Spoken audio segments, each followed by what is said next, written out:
Las micosis superficiales son patologías dermatológicas debidas a hongos que pueden ser patógenos primarios o aquellos que forman parte de la biota normal de la piel y las mucosas. Pueden comprometer a cualquiera de estos elementos y pueden producirles enfermedad variada, pero que en general se mantienen localizadas o se diseminan por contigüidad.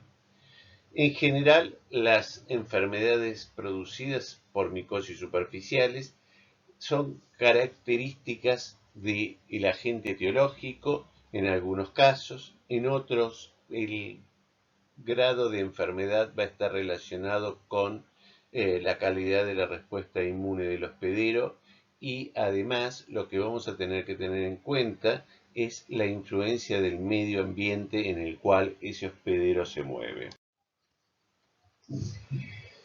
Los agentes productores de micosis superficiales van a poder tener como hábitat natural al ser humano o van a poder vivir en el ambiente o sobre otros animales. Desde el punto de vista de su morfología, van a ser como todos los hongos, algunos podrán ser hongos levaduriformes y otros podrán ser hongos miceliales. La capacidad patógena va a estar relacionada con elementos que el hongo puede liberar al medio o la propia capacidad de invasión que estos hongos tienen en la capa córnea de la piel y la capa superficial de las mucosas. El diagnóstico de las micosis superficiales podrá hacerse por métodos directos a través de la toma de muestra, la observación microscópica y el cultivo, o a través de la búsqueda de biomarcadores actualmente, lo cual es muy poco frecuente, o la búsqueda de ácidos nucleicos. En relación a las características del hospedero, lo que nosotros vamos a ver es que existen factores predisponentes y esos factores predisponentes van a estar relacionados muchas veces con la actividad del paciente, con las características genéticas del paciente. Algunas de estas micosis superficiales van a requerir que uno tenga algún déficit inmunológico hereditario. Va a haber factores que van a favorecer todo esto. Por ejemplo, en el verano lo que nosotros vamos a ver es que uno tiene con mayor frecuencia lesiones entre los dedos de los pies por la mayor transpiración que hay en el pie y el uso de calzado cerrado. La respuesta inmune frente a estos hongos podrá ser específica o inespecífica y las manifestaciones clínicas van a ser variadas de acuerdo a las características del agente etiológico. Los factores ambientales también podrán influir y al igual que los factores socioculturales y las características que nosotros vamos a poder tener en la forma de vida de los pacientes. Los hongos se contagian a través de contacto directo de persona a persona, de los animales al hombre o desde la tierra, en el caso, por ejemplo, de las dermatofitas. En otros casos, los hongos forman parte de la biota normal y la alteración del equilibrio de esa biota normal permite que los hongos se reproduzcan por encima del umbral en el cual viven normalmente y entonces también tengan capacidad patógena. Lo que nosotros vamos a ver es que en el caso de las lesiones que se dan en las zonas queratinizadas del cuerpo, los dermatofitos, por ejemplo, van a liberar enzimas con capacidad de destruir la queratina y a partir de ahí poder invadir y desarrollarse en la capa córnea de la piel. En el caso de las lesiones de mucosa se producen alteraciones ya sea de la mucosa o del bioma de la zona y entonces también se puede producir enfermedad. La capacidad patógena de los hongos va a estar relacionada con sus elementos metabólicos, va a estar relacionada con la respuesta que se estimule en el hongo de acuerdo al sitio donde se está multiplicando. A su vez, los hongos van a liberar al medio ambiente una enorme cantidad de metabolitos y estos metabolitos van a ser responsables de estimular al sistema inmune que pueden montar una respuesta específica frente a ellos y a partir de ahí, frente a un nuevo encuentro con los hongos, entonces lo que vamos a ver es que se puedan producir lesiones de hipersensibilidad a ellos y manifestarse la enfermedad a través de fenómenos de hipersensibilidad. Esto es simplemente un cuadro en el cual se muestra los diferentes tipos de enfermedades fúngicas que pueden comprometer diferentes áreas del ser humano. Parte en el pelo se pueden dar infecciones en la porción extra e intrafolicular. En la piel lisa se pueden dar enfermedades, por ejemplo, pitiriasis versicolor o tinea nigra, así también como producidas por otros hongos como los dermatofitos. Vamos a ver que hay algunos hongos que son capaces de producir enfermedad en diferentes zonas, y en el caso de las candidiasis, por ejemplo, lo que nosotros vamos a ver es que se podrá comprometer la piel o las mucosas, y que en general esto va a tener que ver con fenómenos relacionados con alteraciones de la capacidad inmune.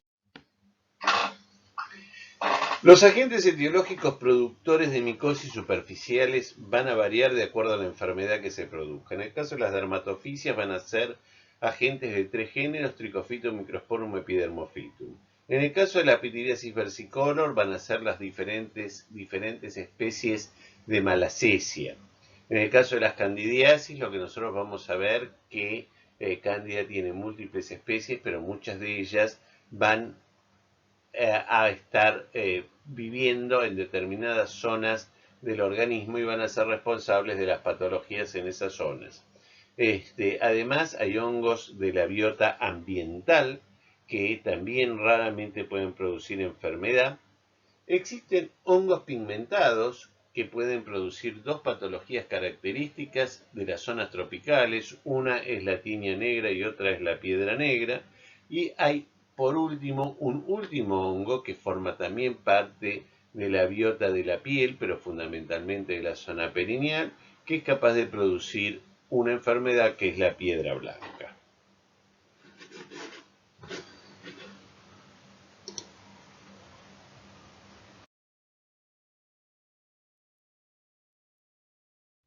Las dermatofisias van a ser transmitidas por contacto, como lo dije anteriormente, y en esto lo que nosotros vamos a tener que tener en cuenta es que va a haber una predisposición genética en algunos casos, como ocurre en el caso de las infecciones producidas por dermatofitos de género Trichofitum, fundamentalmente Trichofitum rubrum. Otras van a estar relacionadas con el hábitat natural del hongo, como ocurre por ejemplo en el Trichofitum verrucosum, que es un habitante normal del ganado bovino, o en el caso del Microsporum canis, que va a ser un habitante normal y que va a poder producir enfermedad en gatos y perros. La exposición a estos hongos va a depender del contacto que nosotros tengamos con ellos en las diferentes edades de la vida. Por ejemplo, la exposición de los chicos a Microsporum canis va a dar como resultado el desarrollo de tinea capitis, que por las características del sebo cutáneo en ellos va a permitir su desarrollo, mientras que en general en los adultos esta manifestación no se va a dar. El estudio sistemático de las enfermedades producidas por dermatofitos lo hizo un médico francés que se llamaba Sabourot, y que universalmente él dijo que todas esas infecciones producidas por dermatofitos se iban a llamar tinias, y que asociado a ese nombre de tinea iba a estar la zona del cuerpo comprometida. Por ejemplo, si era en la cara iba a ser la tinea faciae, si era en el cuerpo va a ser la tinea corporis, si era en la uña la tinea unguium.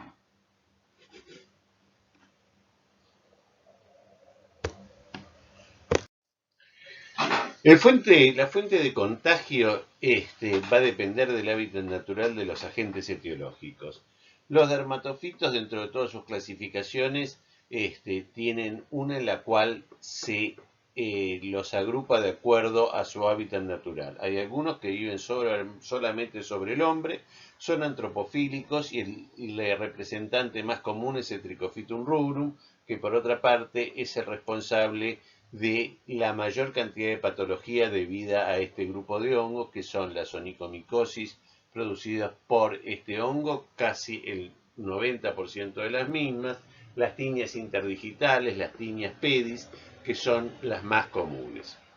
También dentro de este grupo de las dermatofisias antropofílicas tenemos que considerar a algunas de ellas producidas por Epidermophytum flocosum, cuya localización más común va a ser la tiña cruris. En relación a los animales, el contacto más común va a tener que ver con las infecciones que se transmiten de los gatos y los perros, las microsporias, pero también existen otros contactos que son medianamente habituales. Hay algunos tricofitum que pueden comprometer, por ejemplo, a los conejos, y entonces ahora que se utiliza a los conejos como mascota, entonces podemos tener, por ejemplo, enfermedad por Trichofitum mentagrofites.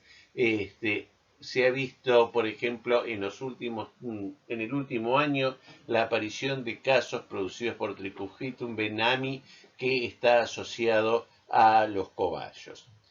En el suelo hay una gran cantidad de detritus con diferentes tipos de queratina. La queratina no es común, no es igual en el humano que en otros animales. Tenemos que tener en cuenta que la queratina humana no va a ser igual a la queratina de un ave o a la uña de un animal cualquiera. Entonces, pero todas esas moléculas de queratina que van a estar en la Tierra van a poder favorecer el desarrollo de dermatofitos en la Tierra. El que compromete al hombre con mayor frecuencia es uno que se llama Microsporum gypsum y que puede producir enfermedad en la piel y con menos frecuencia puede comprometer cuero cabelludo.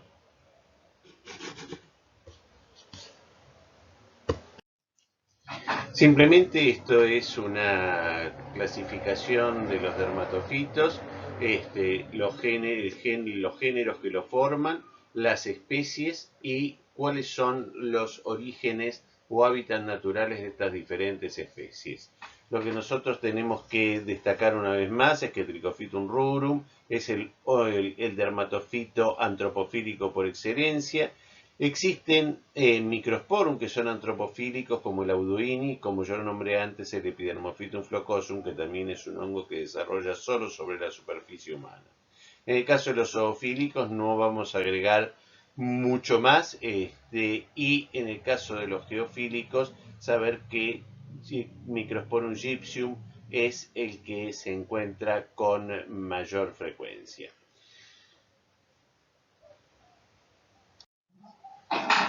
En el caso de la fisiopatogenia de las dermatofisias, lo que tenemos que hacer notar es que, otra vez más, que estos hongos van a atacar la capa córnea de la piel.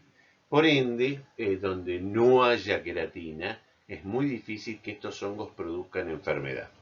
Entonces, lo que nosotros vamos a ver es que la capa córnea de la piel está formada por diferentes disposiciones de la queratina más queratinocitos que ya no son viables, y que todo esto está alejado del sistema inmune y que la capa córnea de la piel está en constante renovación.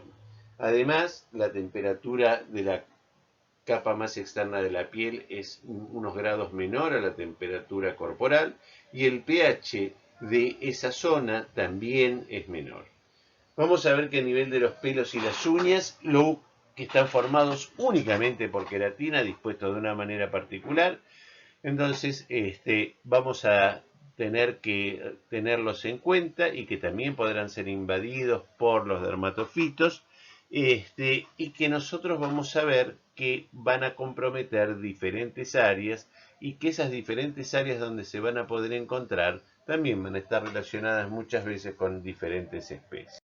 La secreción de queratinasas específicas de género y especie van a ser sumamente importantes porque es lo que le va a permitir al hongo invadir la capa córnea de la piel y ubicarse entre las diferentes capas de queratina. La difusión de los metabolitos a través de la dermis, donde sí vamos a encontrar células de la respuesta inmune, van a captar a esos diferentes metabolitos, van a reconocerlos como extraños y van a montar una respuesta frente a ellos, que a su vez van a ser responsables de producir enfermedad en el hombre a través de fenómenos de hipersensibilidad de tipo 1. En relación a los antígenos, vamos a ver que los antígenos fúngicos liberados por los dermatofitos van a ser glicopéptidos y a su vez las mismas queratinasas que son capaces de difundir a través de la piel van a ser captadas por las células de Langerhans y van a ser procesadas como lo es cualquier antígeno con la expansión clonal. A partir de lo que acabamos de decir, que se originan lesiones, que se originan fenómenos de expansión clonal, la presencia de estos antígenos va a desarrollar en el ser humano lesiones que se desconoce por qué no están habitadas, pero que manifiestan lesiones a distancia que se llaman dermatofitides, que son lesiones afectadas del foco. Por eso es que uno puede tener, por ejemplo, una disidrosis palmar a partir de la aportación de hongos que producen una onicomicosis, que son lesiones deshidratadas, que pueden ser simétricas, que tienen diferentes manifestaciones clínicas, pero que lo característico es que cuando se cura la lesión primaria se resuelve. Aquí podemos notar dos tipos de enfermedad. Una en la foto superior, en la cual se observa un intertrigo de pie, tinea interdigitalis. En ella el dermatofito está produciendo enfermedad por su capacidad de invasión y multiplicación, con lo cual lo que estimula es una mayor producción de queratina, porque la forma en la cual la piel se saca de encima aquellos elementos que le están molestando es aumentando su recambio con una mayor producción de queratina, que a su vez le da mayor sustrato para la multiplicación del hongo. En la foto inferior lo que vemos es un querion de Celso. El querion de Celso es una enfermedad que se produce por la asociación de la presencia de los hongos invadiendo el tejido y la reacción de hipersensibilidad que se monta frente a ellos. Entonces, en estos casos, la lesión es muy supurativa y es muy inflamatoria. La diferencia más importante entre la lesión superior y la inferior es que la superior es una enfermedad poco inflamatoria, casi sin síntomas, mientras que en la inferior la lesión es mucho más espectacular y muchas veces puede dejar alopecia residual. Simplemente acá vemos nuevos ejemplos, tanto en la planta del pie como en el intertrigo de pie. Estas son patologías producidas por Trichophytum rubrum. En el caso de la tinea cruris, como ustedes ven acá, lo que nosotros vamos a ver es una de las características propias de las lesiones producidas por dermatofitos, que tiene que ver con los bordes de la lesión. Las tineas producidas por dermatofitos van a tener como característica el curar en el centro y diseminarse por sus bordes. Por eso siempre sus bordes van a ser más infiltrados, sus bordes van a ser más sobrelevados porque es la zona activa. Una vez que el hongo va consumiendo la queratina que está en el medio de la lesión, se va expandiendo en forma centrífuga, comprometiendo y expandiendo la lesión en ese sentido. Estas patologías pueden ser producidas por diferentes tipos de dermatofitos, así que en ella, aunque está descrito como más característico el Epidermophytum flocosum, muchas de estas lesiones son producidas por Trichophytum rubrum porque tiene las características más importantes desde el punto de vista de los factores predisponentes. La zona inguinal es una zona en la cual hay mucha humedad, hay mayor temperatura local, que eso es lo que permite el desarrollo de los hongos, y es muy fácil que ustedes con las manos y las toallas se lleven fundamentalmente los hongos de los pies al aire. En el caso de compromiso de las uñas, lo que nosotros vamos a ver es que la uña se puede comprometer tanto la tabla externa como la tabla interna de la uña. Lo más común es las formas clínicas distales subungueales, que la lesión comience desde la zona más externa de la uña y que se comprometa por debajo de la uña, que la tabla externa de la uña esté respetada.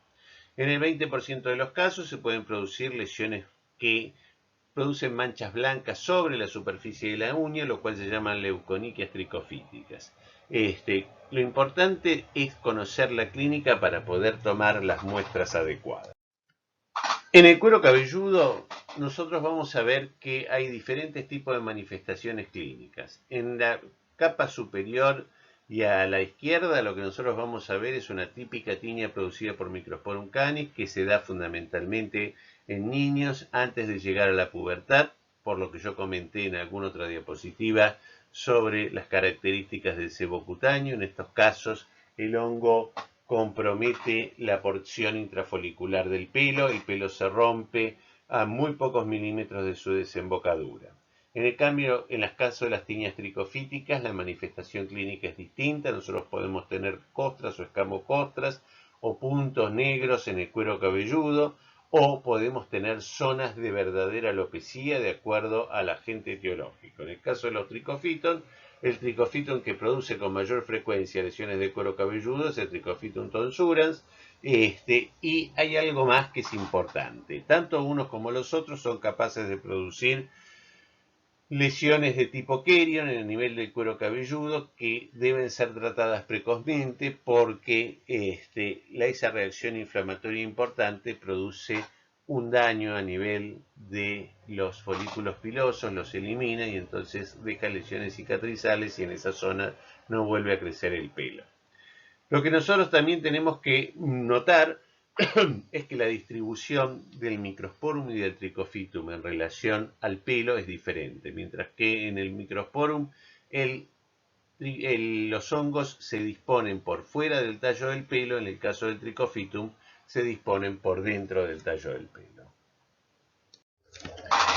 En este caso lo que vamos a notar fundamentalmente es lo relacionado con la tiña fábica, que es producida por Trichofitum johanleini y Trichofitum violaceum, es característica del norte de África. En general, en nuestro medio no se observan este tipo de tiñas, salvo ocasionalmente en individuos que vengan de la zona endémica. La diferencia con las otras tiñas es que estas son tiñas totalmente inflamatorias y que pueden dejar alopecias universales.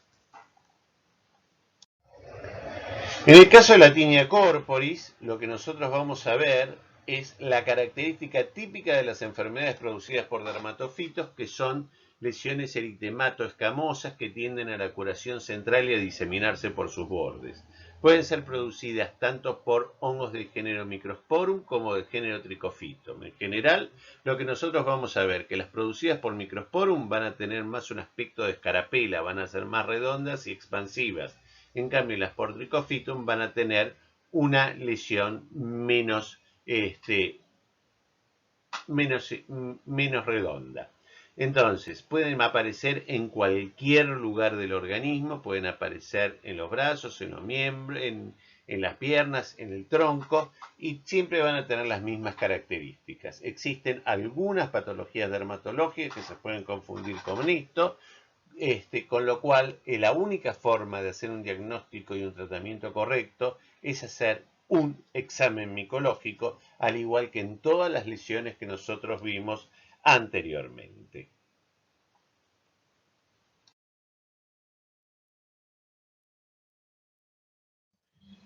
En relación a las enfermedades producidas por malacesia, se llaman malacesiosis. La enfermedad más común es la pitiriasis versicolor. La otra enfermedad en la cual se ha encontrado y se ha aislado hongos del género malacesia ha sido en fungemias asociadas a catéteres contaminados con el hongo.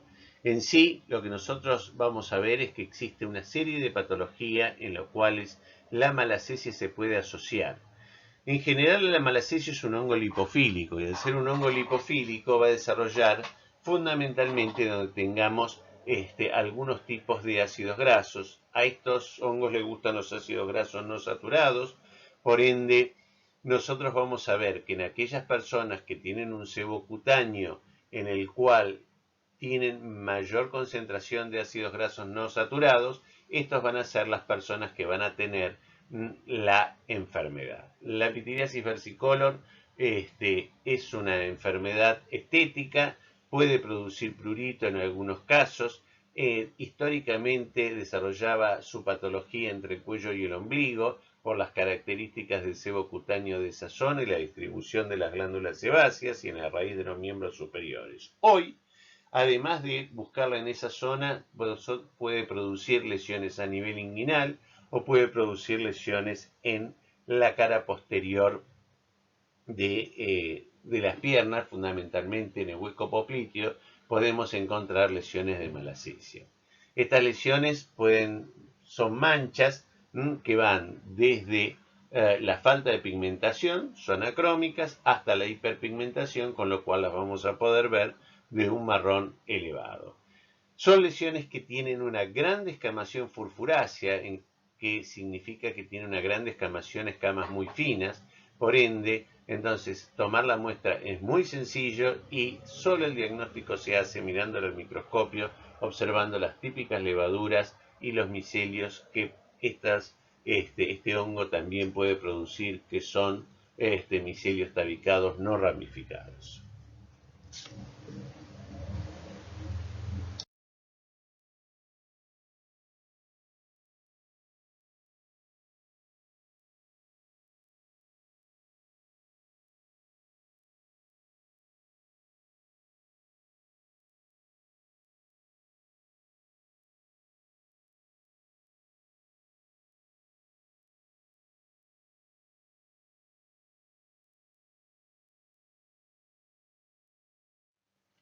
En todas estas diapositivas no podemos marcar más que lo que yo ya dije en la primera. Dijimos que estos son levaduras lipofílicas que se distribuyen fundamentalmente entre el cuello y el ombligo. Históricamente existía una sola malacesia, o había muy pocas malacesias conocidas. La más común era malacesia furfur. Lo que nosotros hoy sabemos, gracias a los estudios moleculares y a los estudios de características metabólicas, que existe una gran diversidad de especies de malacesia. La que produce patología en el hombre con mayor frecuencia es la malacesia globosa, y lo que nosotros vamos a tener que tener en cuenta es que pueden producir lesiones más o menos extensas, y yo les comenté, pueden ser desde lesiones acrómicas a lesiones hipercrómicas.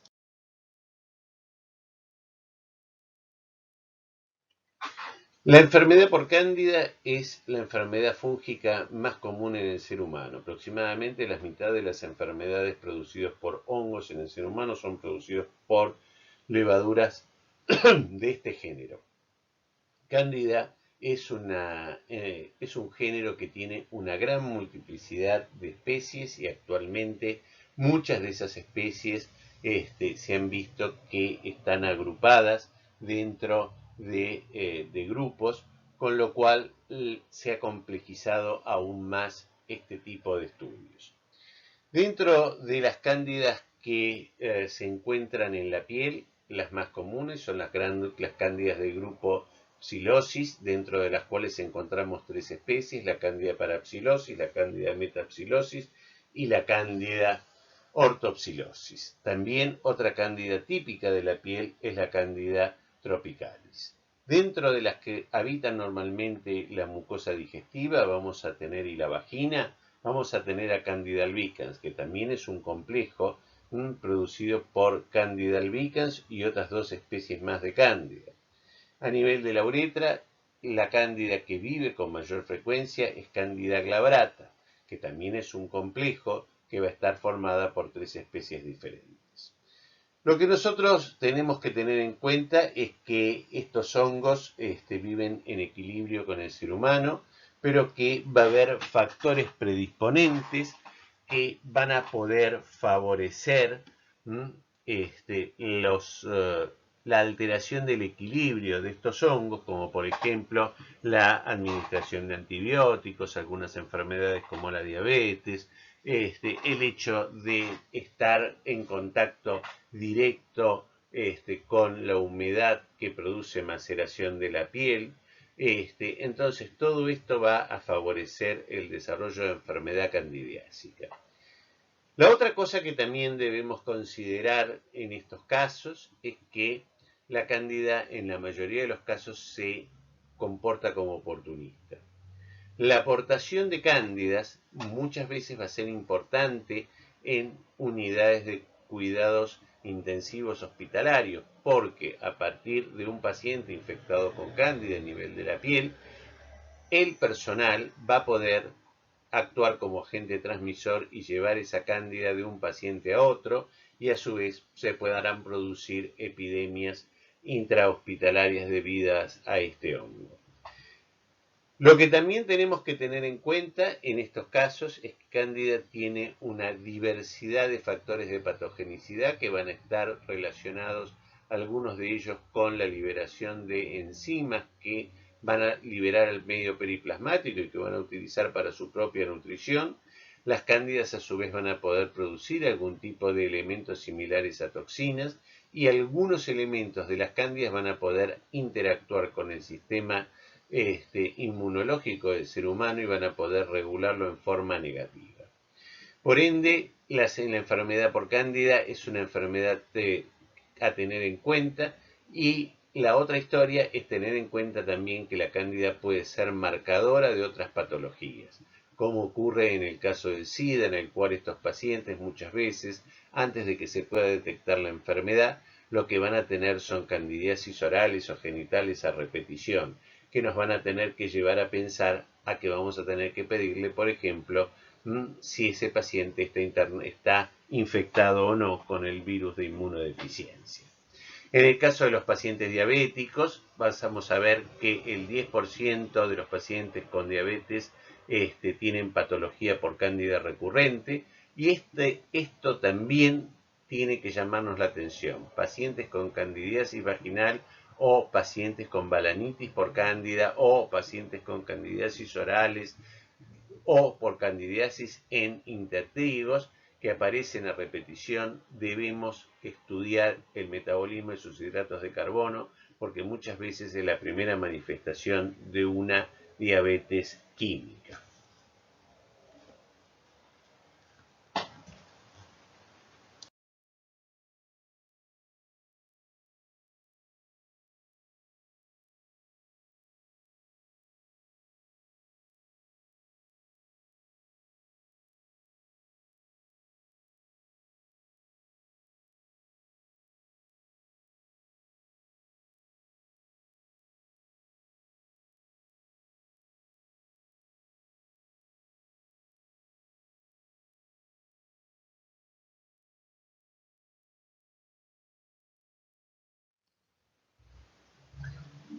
Las manifestaciones clínicas de la candidiasis van a estar siempre relacionadas con la maceración, y en este caso cuando se compromete la piel.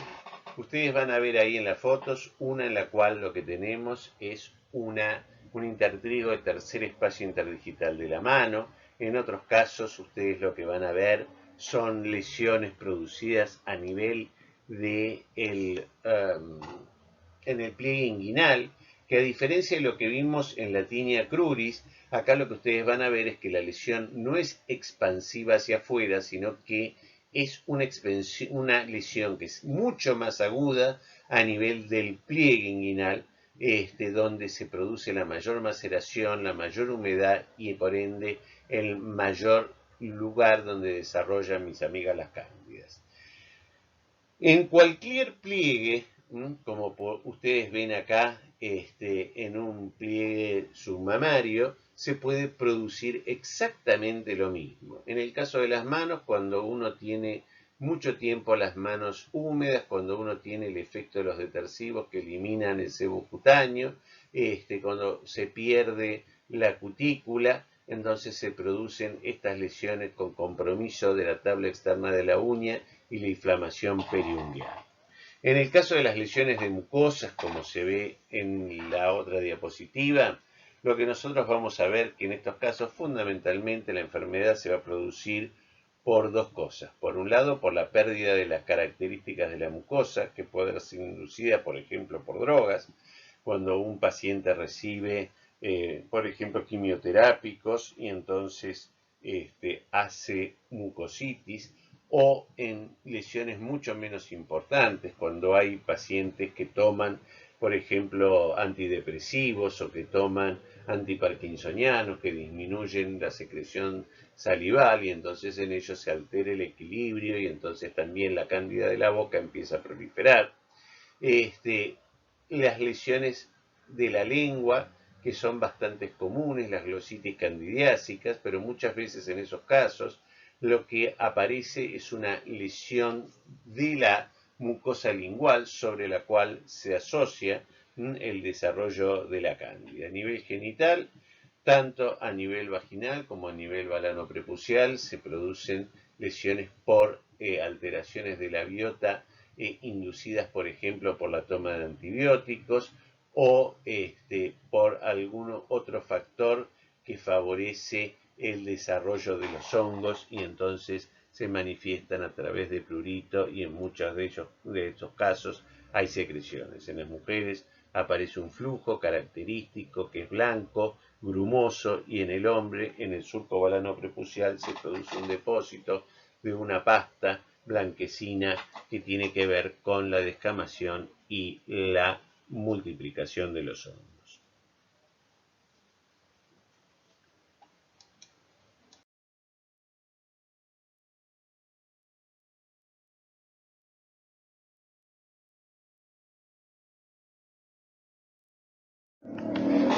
El diagnóstico micológico es fundamental. Nosotros vamos a poder ver muchas lesiones que aparentan ser lesiones micóticas, pero sin embargo no lo son.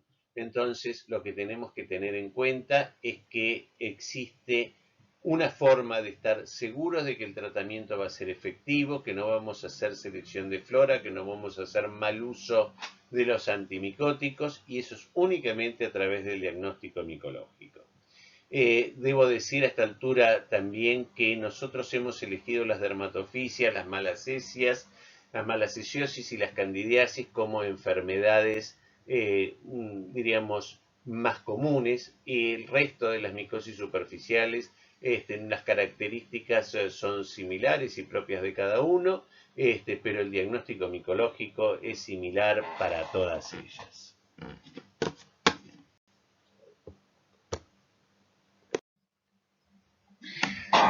En el diagnóstico micológico lo que nosotros vamos a tener es una piel enferma, por ejemplo. Y a partir de ahí lo que vamos a ver cuáles son los signos y síntomas que van a poder tener. Por ejemplo, si yo tengo una lesión roja, pruriginosa, que aparece no sé, en un brazo o en una pierna, voy a poder pensar que es una infección debida a hongos. Sin embargo, eso va a ser simplemente un diagnóstico presuntivo. Lo que voy a tener que pensar cada vez que yo vea una lesión en la piel, en las uñas, entre los dedos de los pies, en la boca o en donde sea, es que voy a tener que pensar en los diagnósticos diferenciales. Los diagnósticos diferenciales van a ser múltiples y van a estar relacionados con una enorme cantidad de patologías de la piel. Si dentro de esas patologías que yo sospecho voy a tener a las micosis, lo que tengo que hacer es un examen micológico. El examen micológico me va a dar el diagnóstico de certeza, me va a permitir ser racional en el uso de los tratamientos y, por otra parte, voy a poder saber cuál va a ser la evolución de ese paciente y además voy a poder pensar también en cuál es el lugar a partir del cual el paciente hizo o se contagió la enfermedad. Lo que nosotros vamos a tener que tener en cuenta es que el primer paso del diagnóstico micológico para que sea correcto es conocer la clínica de esas lesiones para poder hacer una toma de muestra. Los pasos del diagnóstico micológico son iguales para cualquier patología micótica que yo esté pensando. Lo primero que tengo que tratar es que el paciente esté en condiciones para hacer una buena toma de muestras. Por ejemplo, si el paciente viene con talco, se puso crema antimicótica hasta una hora antes de llegar al lugar donde le van a tomar la muestra, entonces yo sé de movida que ese resultado va a tener una alta chance de ser negativo. La preparación del paciente en estos casos es fundamental. Cuando yo tengo una lesión de piel o mucosa, lo que tengo que decirle al paciente es que suspenda la medicación antimicótica, fundamentalmente la medicación local, tengo que decirle que si el paciente usó cremas, pomadas, usó talcos, lo que tiene que hacer es eliminarlos simplemente por lavado con agua y jabón, y tiene que empezar 4 o 5 días antes a hacer eso. En el caso de que el paciente tenga lesiones en los pies, por ejemplo, y tenga lesiones en las uñas de los pies, lo que tiene que hacer en el caso de una mujer, sacarse el esmalte de uñas, y cepillarse las uñas con agua, jabón y cepillo desde 4 días antes para evitar la contaminación con hongos ambientales, y que concurra al sitio de extracción con calzado cerrado y medias previamente a haber hecho toda esta preparación. Fundamental también que el calzado no tenga talco, porque si el calzado tiene talco, o se va a pasar a la piel o va a pasar a la uña y también me va a dificultar el diagnóstico. La toma de muestra, como vamos a ver después, en general lo que nosotros tenemos que tener en cuenta es que estas son lesiones descamativas, entonces rasparlas va a darnos como resultado poder juntar escamas, y en esas escamas vamos a buscar a los hongos. En general, lo que nosotros vamos a hacer es un examen directo que nos va a permitir saber que el paciente tiene una micosis si el paciente está bien preparado, porque si el paciente no está bien preparado, yo puedo ver hongos ambientales que me pueden hacer confundir el diagnóstico y por ende dar tratamientos inadecuados. Los cultivos van a tener dos utilidades fundamentales. La primera y más importante es terminar de ponerle el nombre al agente etiológico que esté produciendo la enfermedad en ese paciente. Y el segundo, van a tener un alto valor epidemiológico, porque por ejemplo, si yo aíslo un Microsporum canis, yo sé que ese individuo se contagió de algún gato o de algún perro. La transmisión de Microsporum canis interhumano puede existir, pero entonces lo que hay que es seguir la cadena epidemiológica, porque seguro que atrás de ese paciente o del contagio de ese paciente va a haber algún gato o algún perro. Por otra parte, tengo que tener mucho cuidado cuando yo interpreto los cultivos, porque no me puedo olvidar de que hay hongos que forman parte de la biota habitual del ser humano. Por ende, el cultivo es un método que me permite aumentar la sensibilidad para la recuperación de los hongos. Si yo aíslo una cándida de un lugar donde cándida es un habitante normal, pongámosle una mucosa oral, una mucosa genital, y sin embargo yo no observo en los exámenes directos la presencia del hongo, tengo que pensar que simplemente estoy recuperando un hongo que no es el agente causal de esa enfermedad, sino que es un comensal que vive en esa zona. La interpretación de los resultados en estos casos es fundamental. En esta diapositiva está en forma sistemática lo que hay que darle al paciente como preparación para la toma de un examen micológico.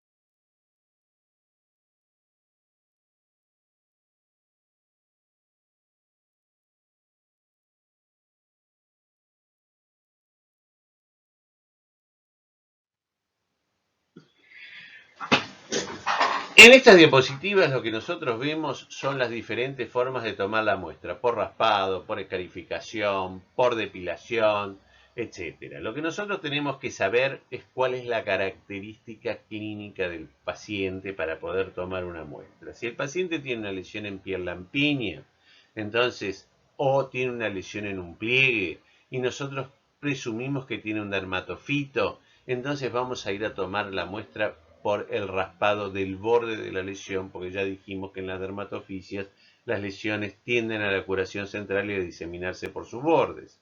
En cambio, si yo sospecho que el paciente tiene una infección por cándida en un intertrigo, y bueno, voy a ir a tomar la muestra a la zona del pliegue porque sé que es la zona más activa de la infección.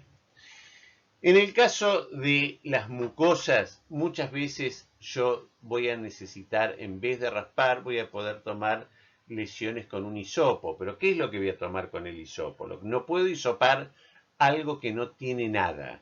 tengo que hisopar lesiones que son exudativas, como ocurre en el caso de esta lengua o como ocurre en el caso de este glande, en el cual lo que yo voy a llevarme es parte de ese material que me va a servir para hacer diagnóstico.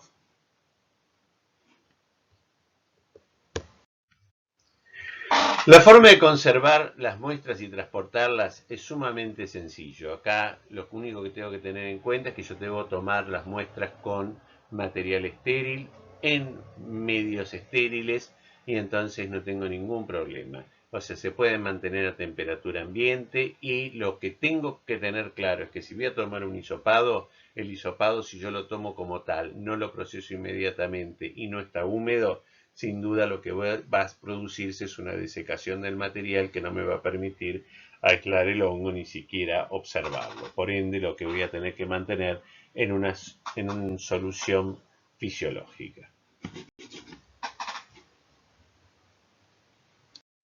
Después de la toma y la buena conservación de la muestra, lo que debo hacer es un examen directo. El examen directo lo que se hace es observar al hongo entre porte y cubre objeto.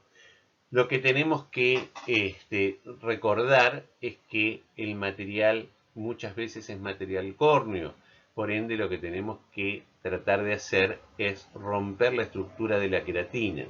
Ustedes no se olviden que las moléculas de queratina están unidas por puentes disulfuro y que esos puentes disulfuro pueden ser rotos a través del uso de un álcali fuerte como es el hidróxido de potasio a diferentes concentraciones, al 20, al 30, al 40%. Eso permite que se digieran esas escamas, que uno pueda obtener una monocapa y entonces de esa manera la puede observar al microscopio óptico.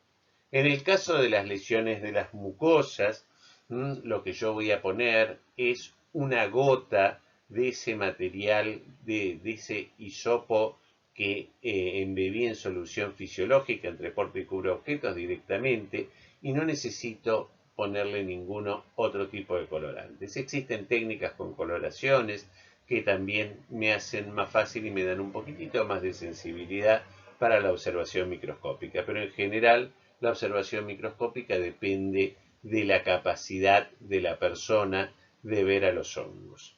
Esto tiene que ver únicamente con el entrenamiento del personal de laboratorio. En el caso de, si dispongo de un microscopio de fluorescencia, puedo utilizar una técnica utilizando un colorante fluorescente que es el blanco de calcoflúor al 0,1%, que se adhiere a la pared de los hongos y me permite obtener una mayor sensibilidad que los métodos directos en los cuales únicamente utilizo la observación directa con 40 por después de la digestión con hidróxido de potasio.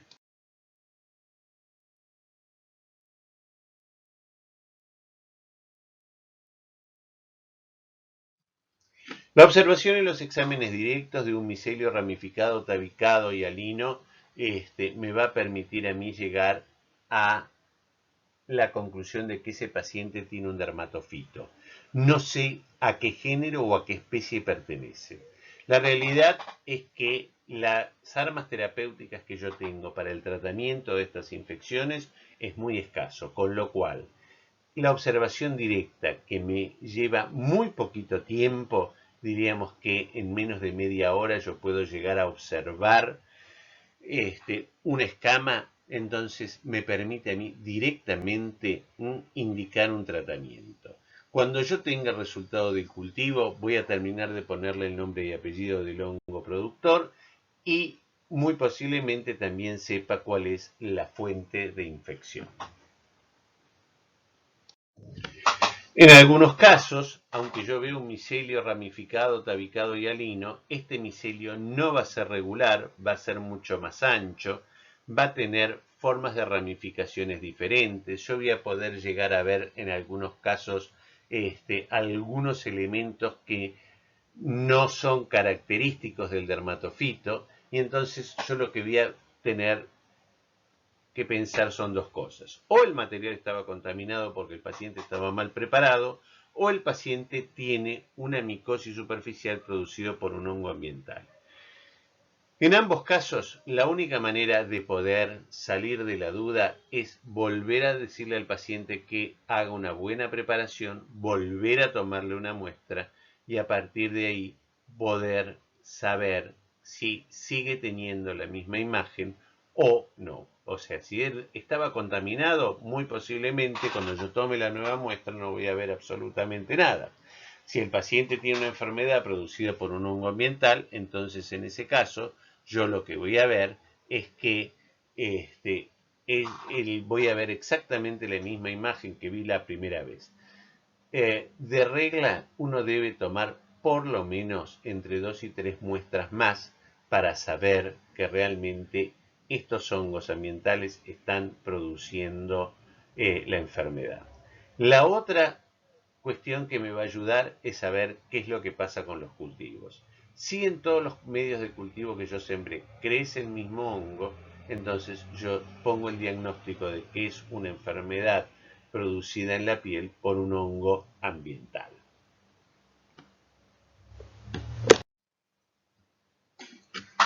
En el caso que yo tome material de un paciente con enfermedades compatibles con una pitiriasis versicolor, voy a ver dos cosas. Se pueden en general colorear, también se pueden ver directamente con hidróxido de potasio, todo depende de la experiencia de la persona que mira el microscopio, y en ese caso lo que voy a ver son levaduras, que van a ser levaduras redondas, con una pared gruesa, y filamentos que van a estar fundamentalmente tabicados.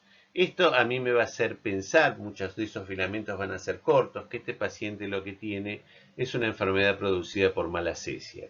Como muchas veces los laboratorios habituales de diagnóstico no cuentan con medios adecuados para el cultivo de este hongo lipofílico, entonces simplemente con el examen directo alcanza y sobra para que ustedes comiencen un tratamiento. En el caso de las candidiasis, yo voy a ver levaduras que van a ser ovaladas con brotes con un pedículo de unión estrecho. Eso va a ser bastante característico de este grupo de levaduras. Pero además, las levaduras del género Cándida pueden multiplicarse por presión del medio donde están desarrollando, como pseudohifas o hifas verdaderas. Lo importante acá es saber que el paciente va a tener una infección por cándida. ¿Por qué por una infección por cándida? Porque en general dijimos que la cándida es un habitante normal y que de la única manera que podemos hacer responsable a la cándida de que está actuando como agente patógeno es cuando nosotros la vemos en los exámenes directos, porque está por encima del número de cándidas que habitualmente vive en el ser humano. Si está asociado o no con leucocitos o con piocitos a nivel de secreciones como una secreción vaginal, con más razón. Como les comenté oportunamente, el parasitismo del pelo depende de los agentes etiológicos. En el caso del parasitismo endotrix, voy a tener que pensar que es una tiña producida por Trichophytum. En el caso del parasitismo ectotrix, voy a pensar en una tiña producida por Microsporum, o en algunos casos por Trichophytum pentagrophytes o verrucosum. Y en el caso de ver solamente el espectro de los hongos y el pelo casi destruido, voy a pensar en una tiña fábrica. Cuando se produce depósitos del hongo en la porción extrafolicular del pelo formando concreciones, voy a poder hacer diagnóstico de las diferentes piedras, piedra blanca o piedra negra, y de acuerdo a eso voy a poder llegar al diagnóstico y luego lo cultivaré. Como comenté en la foto en la cual se veía la cándida, ustedes acá pueden ver con más notoriedad en estas muestras tomadas de mucosas, levaduras del género cándida, con su pedículo de unión pequeño, y ustedes pueden ver que uno la puede ver en otras, además del examen en fresco, lo puede ver también en una tinción de Gram, que es lo que se ve como Gram positivo, en este material, en la cual ustedes van a ver células planas además, con lo cual ustedes pueden inferir que esto viene de las mucosas. El cultivo de los hongos se puede hacer en diferentes tipos de medios. Entonces nosotros vamos a utilizar en general medio de Saburó, medio de Lactrimel o medio que permita la inhibición de algún otro tipo de hongos, como ocurre con el DTM, que es un medio específico para el aislamiento de dermatofitos, el cual le agregamos antibióticos antibacterianos para que no desarrollen bacterias y al cual le agregamos cicloheximida para que no desarrollen hongos ambientales. Existen también medios cromogénicos, como se utilizan fundamentalmente para el cultivo de cándidas, y que esos medios cromogénicos hacen de que las diferentes especies de cándida, no todas, sino simplemente algunas, crezcan de diferentes colores. En el caso de que yo quiera aislar hongos de género Malassezia, yo les dije que la Malassezia es un hongo lipofílico, entonces lo que puedo hacer es utilizar el medio de Saburó al cual le asocio aceite de oliva, o utilizo un medio específico que tiene ácidos grasos no saturados, como es el medio de Dixon. Básicamente, como todo lo que yo obtengo es de la piel o de las mucosas, y tanto en la piel como en las mucosas viven una enorme cantidad de bacterias, yo debo adicionar a los medios para el aislamiento de hongos de antibióticos antibacterianos.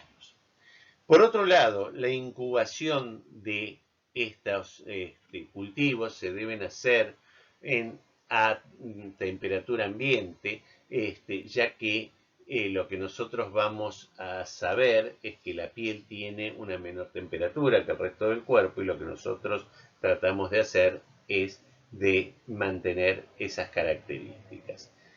Los hongos no crecen rápidamente y no podemos descartar un cultivo hasta las 3 o 4 semanas después de haberlos sembrado.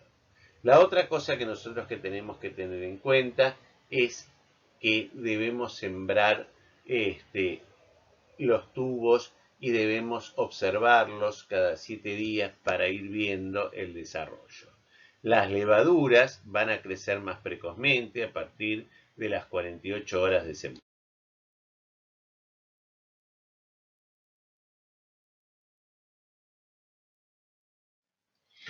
La identificación de los hongos, una vez aislados, se hará por el estudio macro y micromorfológico. En ese caso, lo que yo tengo que ver es cuáles son las características de desarrollo, cómo son las colonias, qué características tienen, si son secas, si son pulvurulentas, si son algodonosas, si son cremosas, si son mantecosas, etc. Tengo que saber si difunden o no pigmento al medio. Y a su vez debo hacer un estudio micromorfológico para poder ver las características de los micelios que desarrollan, y fundamentalmente en el caso de los hongos miceliales poder poner en evidencia la presencia de los esporos. Las características de esos esporos va a ser específica de género, y muchas veces va a ser específica de género y especie, con lo cual la identificación macro y micromorfológica va a ser la forma más común con la cual yo voy a poder contar para hacer el diagnóstico de estas patologías. En el caso de los hongos miceliales, de los hongos levaduriformes, voy a poner en evidencia las capacidades bioquímicas. Para eso voy a utilizar, por ejemplo, estos medios cromogénicos, o actualmente métodos automatizados, o métodos como hoy tenemos que permiten poner parte de ese hongo y estudiar su perfil proteico. Por otra parte, yo también voy a poder estudiar los ácidos nucleicos de esos hongos, y por ende voy a poder poner en evidencia a través de pruebas moleculares, a través de diferentes tipos de PCR, estas características. Y esto que yo les decía de los perfiles proteicos es la espectrometría de masas, que es lo que nos permite a nosotros clasificar las levaduras y en este momento también los dermatofitos y muchos otros hongos miceliales. En el caso de los estudios macro y micromorfológicos, lo que ustedes van a ver en las próximas diapositivas, entre las 57 y las 70, son diferentes aspectos que nos permiten a nosotros ver las características de las colonias, hacer estudios micromorfológicos a través de pruebas especiales, como puede ser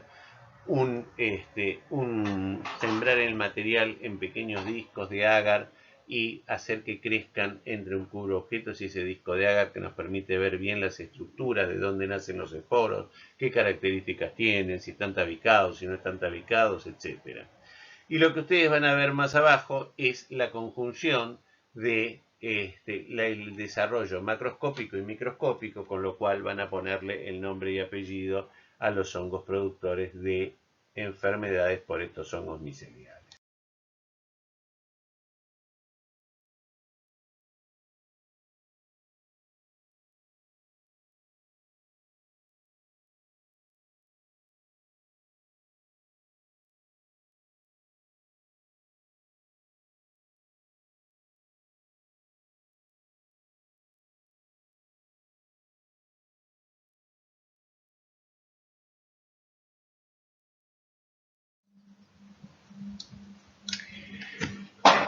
Los exámenes micológicos, por ende, entonces nos van a aportar diferentes cosas. El examen directo nos va a permitir adoptar conductas terapéuticas en lo inmediato, ya que, como yo les dije, observar los hongos ya me permite a mí adoptar una conducta terapéutica.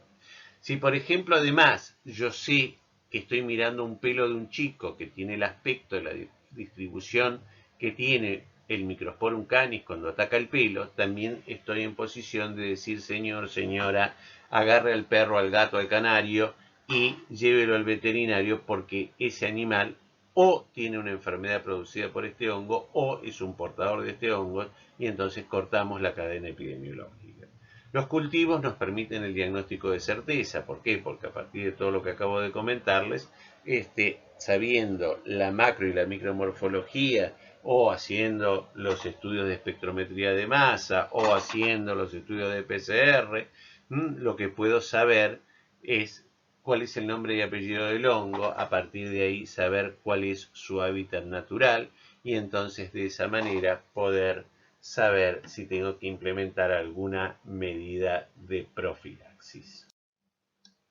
La identificación de hongos levaduriformes se puede hacer de diferentes maneras, a través de estimular la aparición de determinados elementos morfológicos característicos, como ocurre en Candida albicans, que es la aparición del tubo germinativo, la formación de clamidoconidias, el crecimiento en agarmorfología. Las diferentes especies de cándida desarrollan con una morfología diferente, y entonces uno puede llegar a acercar la clasificación de esa manera.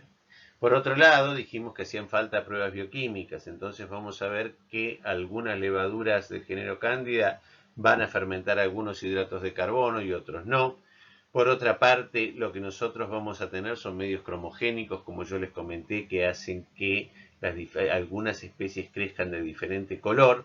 Y por otra parte, existen métodos comerciales que hacen ese mismo tipo de estudios bioquímicos, pero automáticamente, con lo cual podemos nosotros llegar a saber de qué hongo estamos hablando. Por supuesto que también debemos pensar en lugares donde tenemos las posibilidades, que esto se puede tipificar a través de los estudios del ácido nucleico y de la espectrometría de masa.